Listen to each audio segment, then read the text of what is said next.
George, pleasure to meet you. Thanks for having me here, look, Alfonso. We're having a podcast here in the city. It's insane. It's beautiful. City of San Francisco. Behind us is the financial district. So you can see the Salesforce Tower from here. It's insane. We have here George Suarez, who started OpenBox here in San Francisco, Silicon Valley, and is now full-time devoting his life to OpenBox.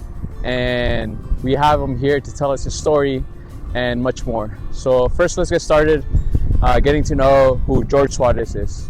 Yeah, my name is George Suarez. I come from an immigrant family background. My mom came from El Salvador. My dad came from Mexico. And I actually grew up in a really wealthy area. When I was a kid, I didn't realize why I was so blessed in life. And I remember seeing my parents work 2 to 3 jobs all the time, barely got to see them. But they were the most loving parents I could ever have. And as I got older, I realized that they sacrificed everything, to give me an opportunity that they could never have in their life. And with that being said, at a young age, I realized that the most valuable currency in life wasn't money. It was actually time. You could spend $1,000 one day, and you can make $2,000 the next. But once your time is spent, it's gone. So at an early age, I loved taking care of myself, taking care of my time, owning it, being able to live a life that I didn't have to follow the rules that everyone wanted to do. I wanted to do something different. Awesome. It's very, very inspirational, and I'm sure you've impacted many people, like I've seen on LinkedIn. So now with the next question that I have, which follows from the first question, is why OpenBox? Why did you start OpenBox and decide to go that route of artificial intelligence sales specifically? Yeah, it's funny. Life never goes the way that you want it to go. But at the end of the day, a circle always comes back, and you get what you want. Before the pandemic, I was a small business owner. I was consulting. And, once the pandemic came out, I felt shit out of luck. I felt like the whole world was coming down. I didn't know how I was going to pay for bills. I had to move in with my parents for a couple of months. They got laid off. We had to figure out how to survive. So I just thought it made sense to move in with them, use both our resources together to survive. And, I even though I told myself I'd never work a corporate job, I got one. I thought at that point I had to lose my ego and, become a sales rep. And I was like, what's a career that every entrepreneur needs? Every entrepreneur needs to learn how to build relationships, how to communicate, and how to just do sales in general. And I found myself being successful in that job. But at the end of the day, I always had that entrepreneurial bug, in me. And I realized that I could do more than just sales. I realized that I had a passion to be a generalist and do multiple things. And I looked into a product management certification I can get to truly understand how to build a product that people actually want to use. I've tried building startups in the past and products, and I've completely failed. And I'm not saying it's insane, right? And the biggest reason why I failed is because I didn't understand what customers wanted.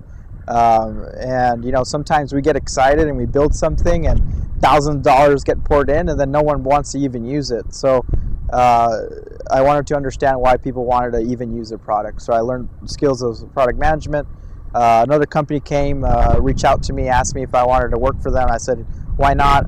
I was selling product management software, and to me it was a no-brainer. I got to learn how other big companies were building products, what was working, what was not working, and why were they even looking at a product management solution. During that time, I was passionate about building a product that I can use and leverage to become a product manager, but it ultimately didn't work out that way, and I ended up getting laid off. I got fired, which was scary, right? It was a time where I had no idea how I was going to pay for my bills, and I didn't know how I was going to pay for food or anything like that. It was insane, but I saw it as a blessing. I saw it as something that it gave me an opportunity to actually work on my dream and double down, and I went all in. There was nothing I could dream of, and I said it's my time to start again and go all in. So.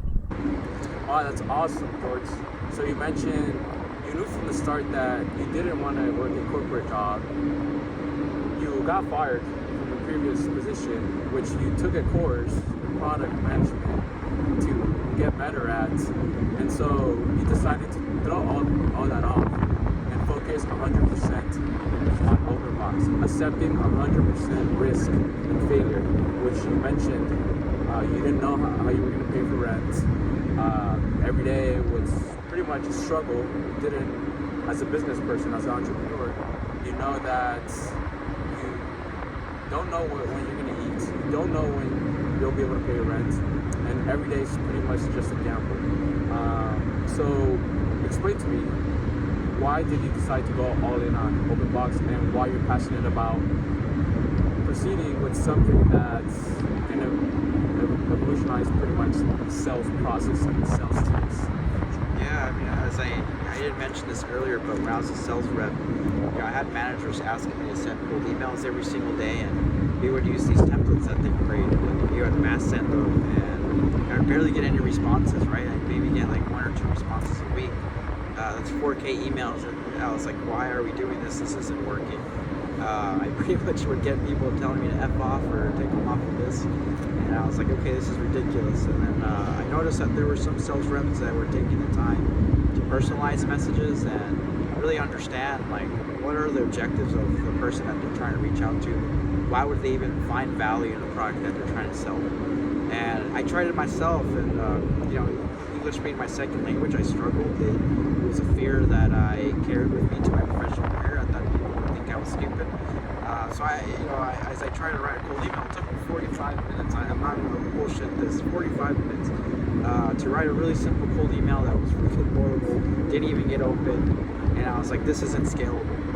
But that entrepreneurial bug kept itching, and I was able to interview a handful of SDRs, and after interviewing 100 people, I was able to understand, like, what was the true problem? Why were people actually taking the time to write personalized emails? And I realized that I wasn't the only one that was struggling with this. There's thousands of people that were, and based off that, I was able to build an MVP, a viable product that I could use to taste and right, see if people would even use it.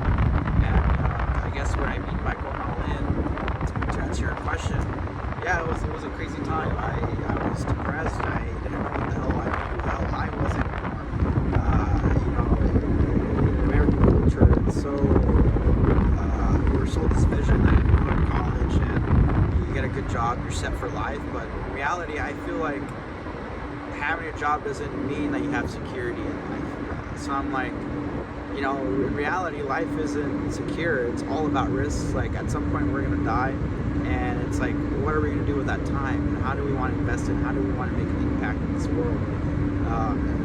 Two of the biggest reasons why I wanted to be an entrepreneur was, first, it's like be able to own my time, be able to buy time for my parents, have them enjoy the rest of their years that they have left, be able to have time for my future family, my future significant other, and just be there for my kids, And the second reason, I feel like I've been blessed, living in a country like the U.S., anything is possible if you set your mind to, and it's crazy what people can do here. And I was lucky enough to go to college. And, I didn't ever think I would go to college. I thought I'd work at a grocery store and that would be the rest of my life. But unfortunately, it wasn't. I was able to get a college degree. I was the only one in my family who's ever had an education, and I leveraged that. And my second why is to give back to people. I want people to be able to have that opportunity that I had and choose if they even want an education, be able to be an entrepreneur, be able to be someone who makes an impact in the world. I want to create doors for others, and those are my biggest motivators of why I keep going. It's because that's what I'm trying to attract. Is I'm trying to help leave this world a better place than when I came in.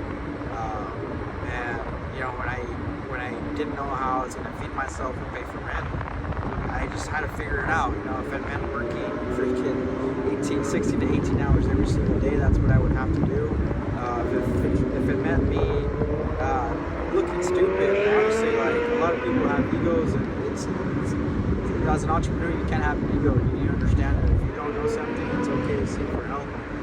So finding people that could help me, it was a huge help in my journey. If it wasn't for them, and my drive, I don't think I would be able to do this, because it's so easy to fail in things and make mistakes, and it's okay to make mistakes and fail. As long as you pick up, you learn why you did, and try again.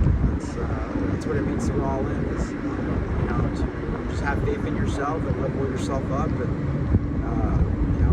it doesn't matter if you fail. You're gonna take something out of it. You're gonna come out a lot stronger. So that's why I'm doing OPNBX. Wow, what a roller coaster, right?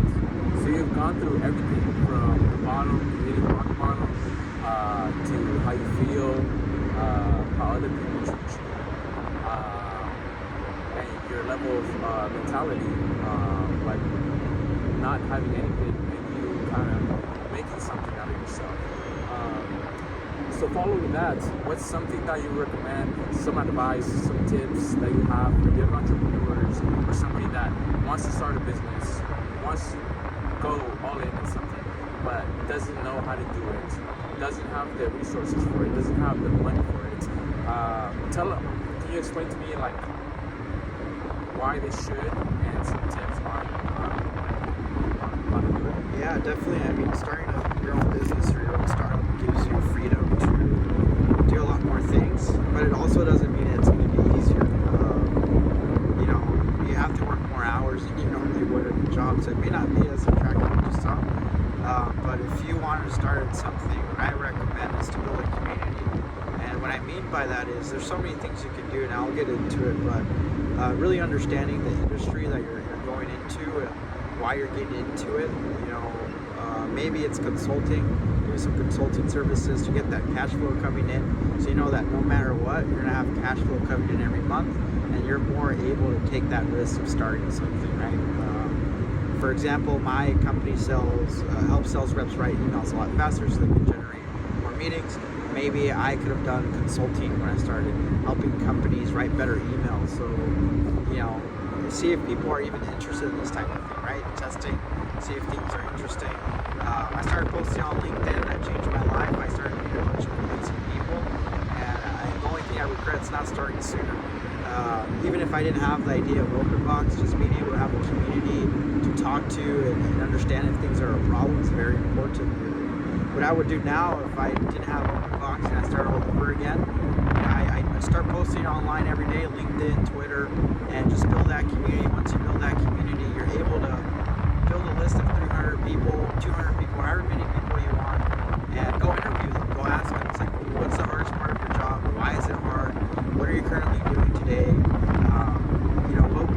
What type of impact would it have in your life if you can solve this now? What other thing would you be doing? How much would this, what type of price would you pay for something like this? Okay, perfect. You've interviewed 300 people, and you notice that there's a trend of other people that have the same problems, and now you can go back to the drawing board, write down all the questions that got answered, write new questions, and go interview more people with those same titles to understand the problem even further. Towards the end, you want to ask them, it's like, hey, I'm looking to build a solution to solve these problems that you're talking about. Would you be open to trying the product when I come out with it in a month from now? I'm like, yeah, sure, perfect. Go build the product. You want to build an MVP as fast as possible. You don't want it to be perfect. You just want it to be something that someone can use it and see if it's something that would be worthy. So go reach out to those people, have them use their product, and get feedback. Understand what they liked, what they didn't like. If they did like it, ask them if they'd be willing to give you $500 to use this product lifetime once you build it out. And if you get a bunch of people that agree, like even 100 people, that's $150,000 that you can use today to quit your job full time. You can use $50K to pay yourself. You can use $50K to pay some engineering team. And you can have $50K for operational costs. So this really debugs and de-risks your chances of failing. But most importantly, you have a knit community of people who are willing to give you feedback because they're already invested in you. They're already invested in the product. They're already invested in the idea. They want it to be better, and you can leverage that community to ask for recommendations, get referrals, all this stuff, and build an actual business that people want to use. That's awesome. I want to highlight a word you mentioned, community. I know you explained to me how to build a community, what it is, and for you, I see you expand that. I see you build a community not only online, but in person as well. You became part of Founders Light, which is a group of entrepreneurs that get together and pretty much network, find trips to take, whether it's conferences or just to network, and pretty much help each other out. You've got an office in the Amazon AWS in the financial district, literally there for free and online on LinkedIn. He's impacted many people, whether it's somebody that has a business starting out or somebody that works at a corporate job. You just hired one of your best friends to work for you full time, and this is amazing. You've done it physically, you've done it virtual. This is amazing, and I just wanted to highlight community because that's very important. Share reach out to him because he's a perfect example of what that is. Yeah, I'd love to connect, and I guess if I can emphasize anything, to give back to anyone, give as much as you can, give, don't make it about you. Go meet people, go understand what their stories are, and figure out how you can help them. If you don't have a business, become a connector. You know, after a while, you're going to meet a bunch of people, and you're going to understand what people's problems are, and what people do is fix, and then refer them to each other, and then everyone wins out.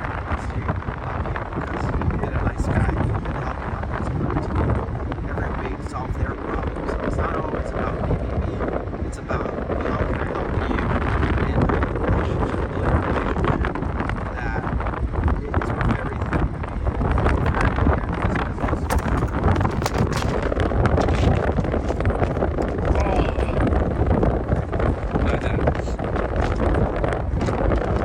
Oh, sorry to cut you off, bro.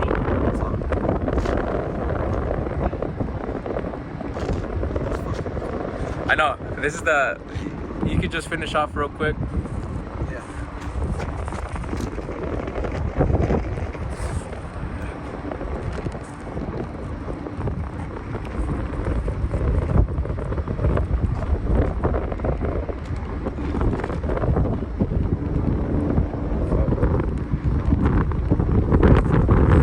One is strong. Hopefully it doesn't. Sorry, really. What is next for? You want to finish? Yeah. Ready? Set, go. Yeah, it's not always about me. It's about building that relationship